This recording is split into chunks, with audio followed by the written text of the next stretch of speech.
Hi everybody, my name is Joey and today I'm at the Ford Cemetery in Detroit, Michigan, and today I'm going to be doing a video on the grave of Henry Ford. So I'm going to tell you a little bit of information about this person, so here we go. He was born on July 30th of 1863 and he died on April 7th of 1947. He was a pioneer industrialist and he was also the founder of the Ford Motor Company. He was a Midwestern farm boy with a grammar school education who rose to become the world's largest auto manufacturer. In an era when automobiles were handcrafted luxury items, he developed the mass-produced Model T, the first car the average person could afford. In the process, he revolutionized the industry and greatly changed the way of life in the United States.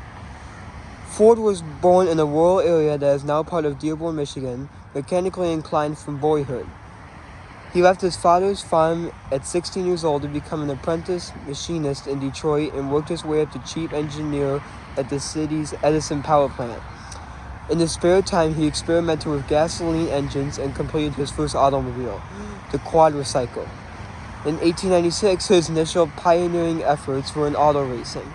He set several land speed records and sponsored the career of legendary racer Barney Oldfield, who drove the Ford-built 999 in his early victories. In 1899, he left Edison to launch the Detroit Automobile Company, later reorganized as Cadillac, but was forced out by investors who felt he was more interested in developing cars than selling them. He then founded the Ford Motor Company in 1903 with a mere of $28,000 in capital. At first, like his competitors, he made cars for the well-to-do, but later he began to believe everyone, regardless of income, should be able to own one. Having enjoyed a healthy success with his pared-down 1906 Model M, Ford unveiled his car for the great multitude, the Model T, in 1908, nicknamed the Tin Lizzie.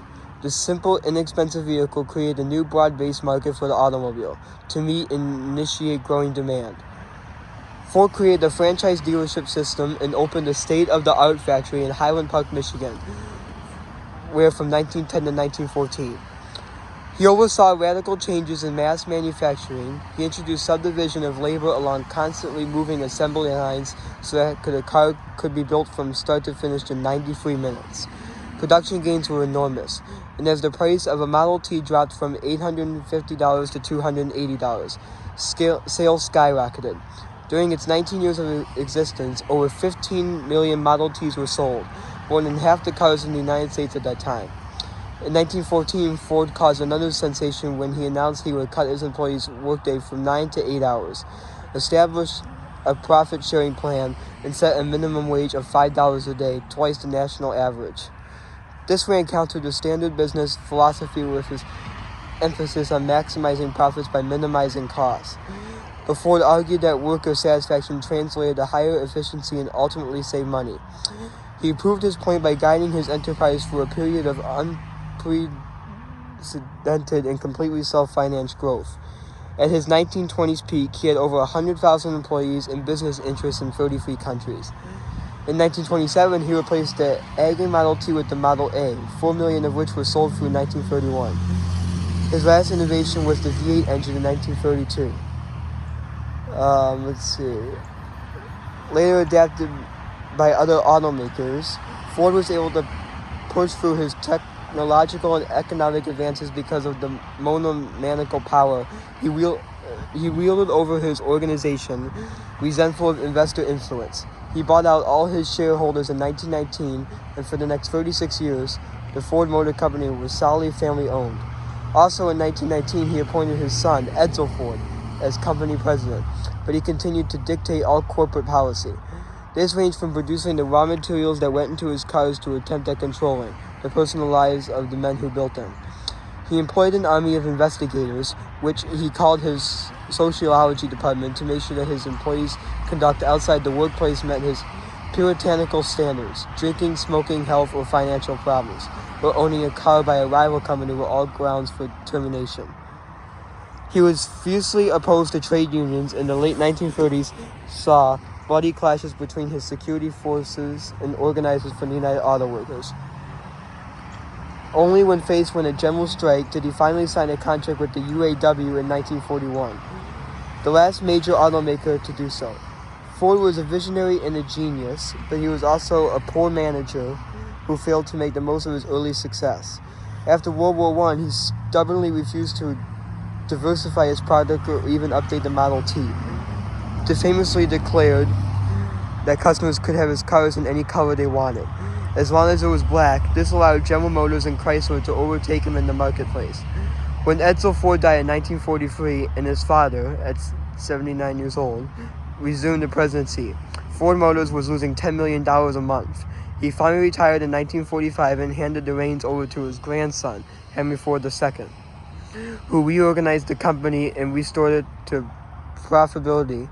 He died of a cerebral hemorrhage in Dearborn, Michigan as a public figure. Sorry for my finger in the way. Sorry about that. Ford was always outspoken and controversial. He was against America's involvement in World Wars I and II. Though once the country was at war, he used his factories to manufacture war materials. In 1918, President Woodrow Wilson asked him to run for the U.S. Senate on the Democratic ticket because he favored the League of Nations, but he was defeated after a smear campaign by his opponent, which played up his lack of education. Ford himself provided ammunition with such statements as history is more or less bunk. The following year, he purchased a local newspaper, the Dearborn Independent, as a mouthpiece for his increasingly bizarre political and social views, including his virulent anti-Semitism. The publication seriously damaged his reputation, and he sold it in 1927. His last years were devoted to more benign pursuits. He established Greenfield Village, a group of historical buildings and landmarks in Dearborn, as well as the Henry Ford Museum. In 1936, he and Edsel Ford created the Ford Foundation, which is today one of the wealthiest philanthropic organizations. Author Samuel Crawford wrote 3 volumes of autobiography, My Life and Work, Today and Tomorrow, and Moving Forward. More than any single person, Henry Ford prompted the shift in the United States from a largely agrarian society to an urbanized one. Other industries made use of his manufacturing methods.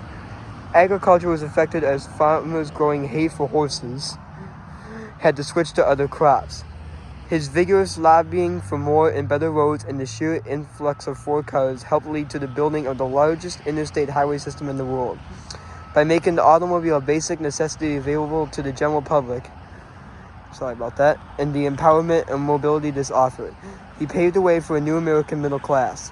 In 1999, a Time magazine poll rated Ford among the 100 most influential people of the 20th century, and historians are still weighing his impact, which is Will Rogers. Writing in the 1920s probably summed up Ford's legacy best. It will take 100 years to tell whether he helped us or hurt us, but he certainly didn't leave us where he found us. So yes. Now, this is a very small cemetery. This cemetery is pretty much for the Ford family, all of Henry Ford's family. But, like I said in previous videos, there is this website that they go on that's called Find a Grave, and it usually tells you where people are located in cemeteries. But for this one, there's really no sections or anything. It's just a very small cemetery, so there's not really any sections or anything. And like I said in previous videos, if you want to see an interesting cemetery or see some noble burials, feel free to come to the Ford Cemetery. It's a very small cemetery, but you will at least find lots of history here, including about Henry Ford. So yes. Well, everybody, I think that's going to be the end of this video. So until the next one, peace, love, and rock on. Alright, I will see you soon. Bye-bye.